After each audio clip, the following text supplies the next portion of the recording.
Hello नमस्कार प्यारे बच्चों, आपका स्वागत है अपने इस यूट्यूब चैनल पर मैथ बाय संजय बेनीवाल। आज हम फिर दोबारा अपना तीसरा वीडियो कक्षा 10 के लिए लेकर हाजिर हुए।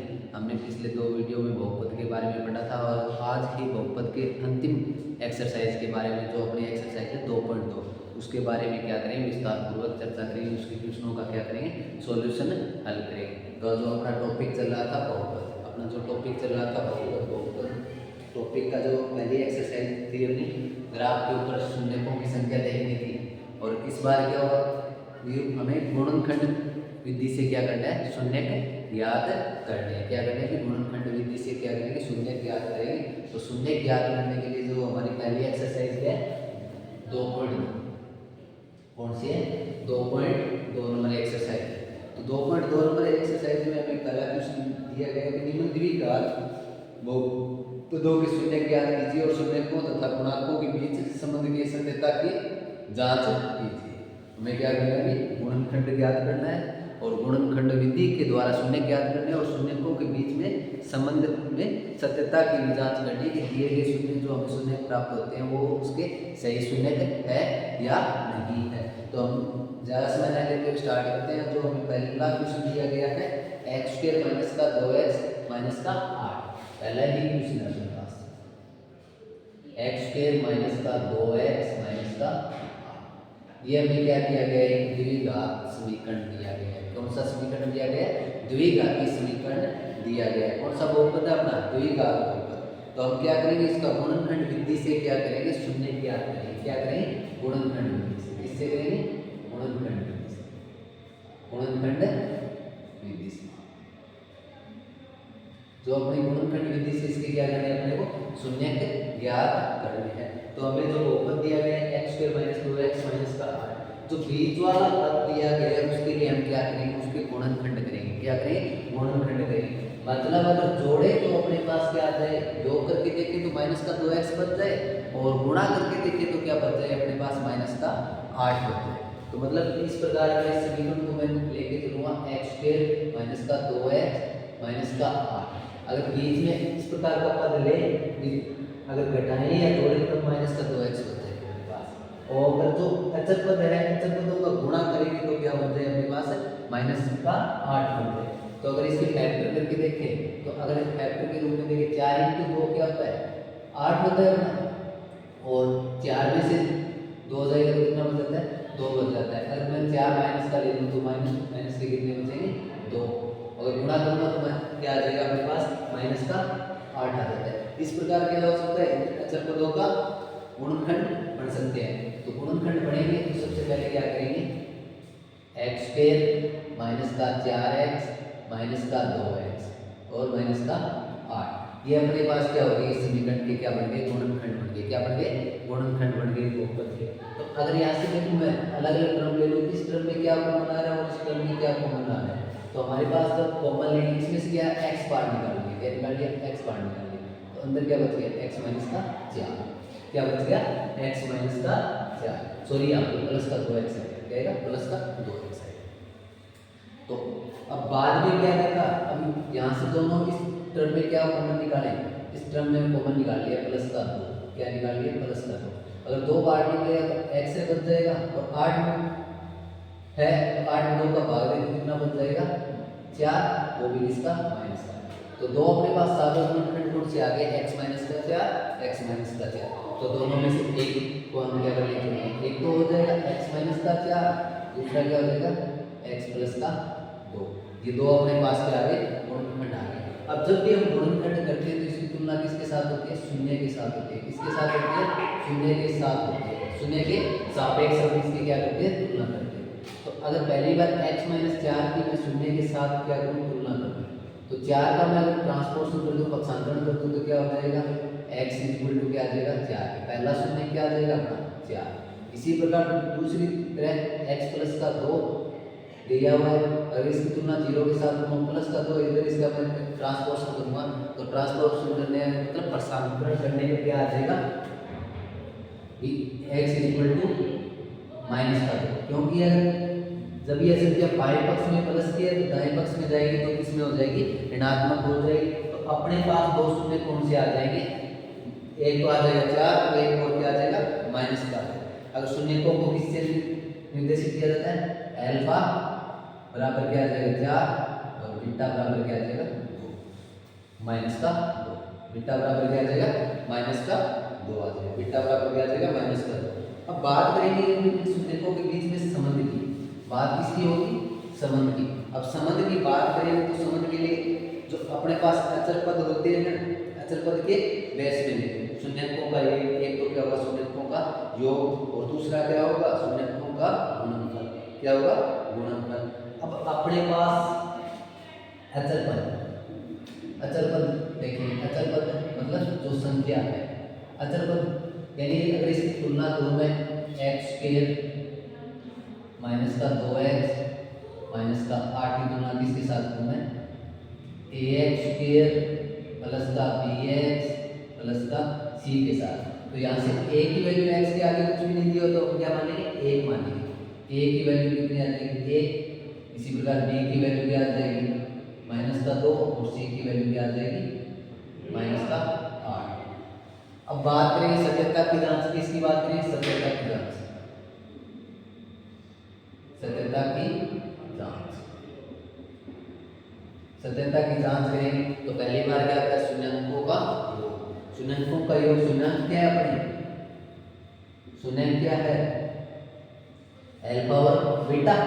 अल्फा और बीटा, अल्फा और बीटा दिया हुआ है तो हम क्या करेंगे अल्फा प्लस बीटा मतलब शून्यकों का योग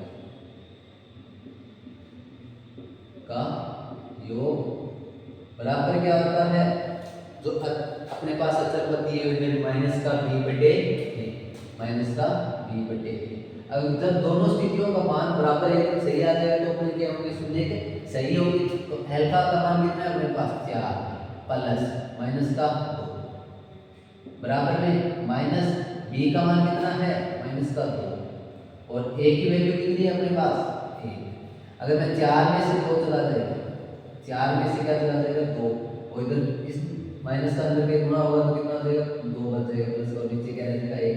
4 में से 2 हो जाएगा तो 2 और 2 में 2 का भाग है तो पहला संबंध तो क्या हो गया ये अपना सही लागू हो गया।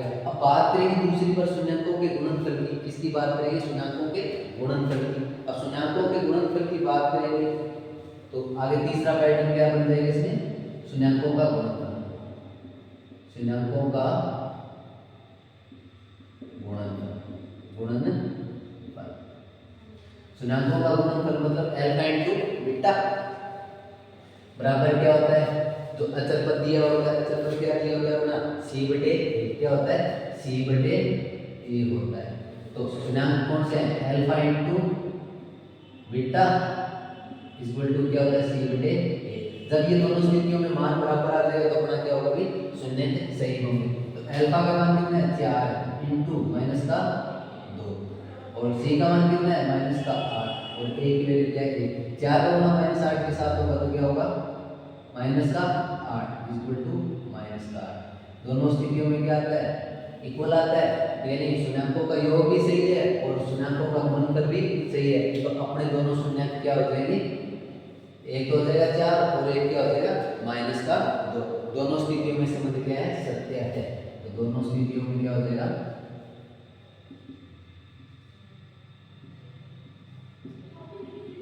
स्थितियों में संबंध सत्य है।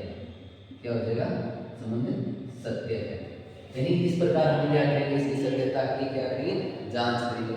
अब आगे नेक्स्ट क्वेश्चन देखेंगे अपना क्या होगा नेक्स्ट क्वेश्चन होगा। नेक्स्ट क्वेश्चन अपना जो कौन सा दे रखा है 4s स्क्वायर माइनस का 4s प्लस का 1। यानी इस बीच में अब ये सेकंड क्वेश्चन स्टार्ट हो गया अपना। कौन सा क्वेश्चन स्टार्ट हो गया सेकंड क्वेश्चन।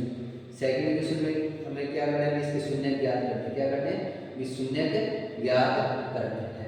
शून्य ज्ञात करेंगे। क्या करेंगे शून्य ज्ञात करेंगे। अब शून्य ज्ञात करें तो सबसे पहले second number question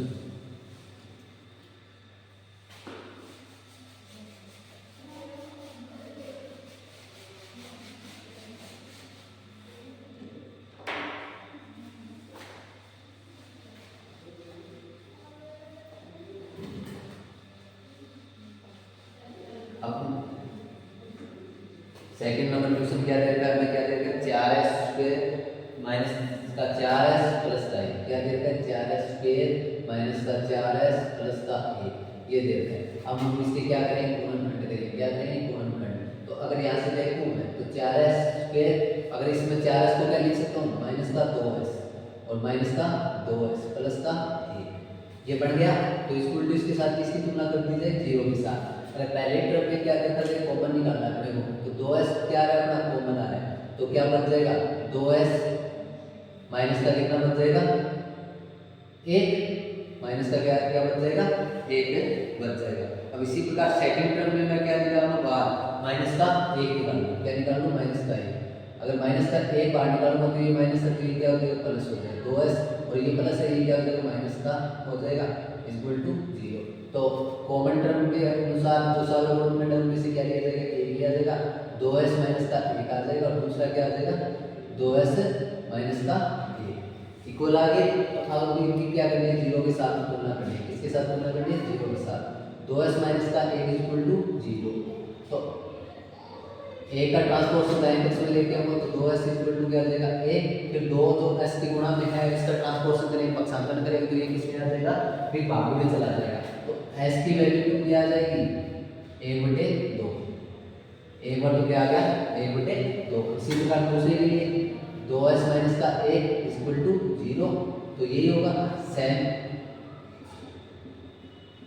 s equal to क्या आ जाएगा 1/2, यानी दोनों के दोनों ये हो गए। अल्फा की वैल्यू कितनी आ जाएगी अपने पास 1/2 और बीटा की वैल्यू कितनी आ जाएगी 1/2। अपने दोनों शून्यांक क्या हो जाएंगे 1/2 1/2। अब हम क्या कर सकते हैं इसकी सत्यता की जांच कर सकते हैं, इसकी जांच कर सकते हैं, सत्यता की जांच कर सकते हैं, मतलब अल्फा प्लस बीटा शून्याङ्कों का योग बटे माइनस b/1 यही होता है। तो यही अपने पास दिया गया है। तो अचर पद के अनुसार जो a का मान क्या दे रखा है अपने पास, a का मान कितना है 4, b का मान कितना है माइनस का 4 और c का मान कितना है 1, यही दे रखा है। शून्याङ्कों का योग क्या रहेगा, क्या करेंगे शून्याङ्कों का योग 1/2 प्लस का 1/2। अगर b की वैल्यू कितनी है अपने पास माइनस का 4, कितना दे रखा है माइनस का 4, सॉरी कितना दे रखा है माइनस का 4 और ब्रैकेट में आ जाएगा बटे a की वैल्यू कितनी है 4। अगर इन दोनों को जोड़ा जाए तो एलसीएम कितना आ जाएगा 2, 1 प्लस का 1 इक्वल टू कितना आ जाएगा 4/4। तो 2/2 4/4। अगर भाग क्रिया करने के बाद क्या आ जाएगा 1 बराबर 1, तो मतलब शून्याङ्कों के योग के लिए अपना शब्द क्या होता है सही स्थापित होता है। अब क्या करेंगे शून्याङ्कों के गुणनफल के लिए, किसके लिए करेंगे शून्याङ्कों के गुणनफल के लिए, शून्याङ्कों का गुणनफल। गुणनफल में क्या हो जाएगा alpha into beta equal to क्या हो जाएगा c/a। c की वैल्यू अपने पास 1 है तो अल्फा का मान कितना है 1/2 इंटू 1/2 इक्वल टू क्या आ जाएगा 1 और 1 की वैल्यू कितनी है 4। तो ये 1 का गुना 1 के साथ और 2 का गुना 2 के साथ क्या आ जाएगा 1/4 इक्वल टू 1/4। दोनों स्थितियों में क्या है संबंध सत्य है, दोनों स्थितियों में संबंध क्या है सत्य है। इसी प्रकार जो अपने पास तीसरा क्वेश्चन दे रखा है 6x² माइनस का 3 माइनस का 7x, क्या दे रखा है 6x² माइनस का 3 और माइनस का 7x।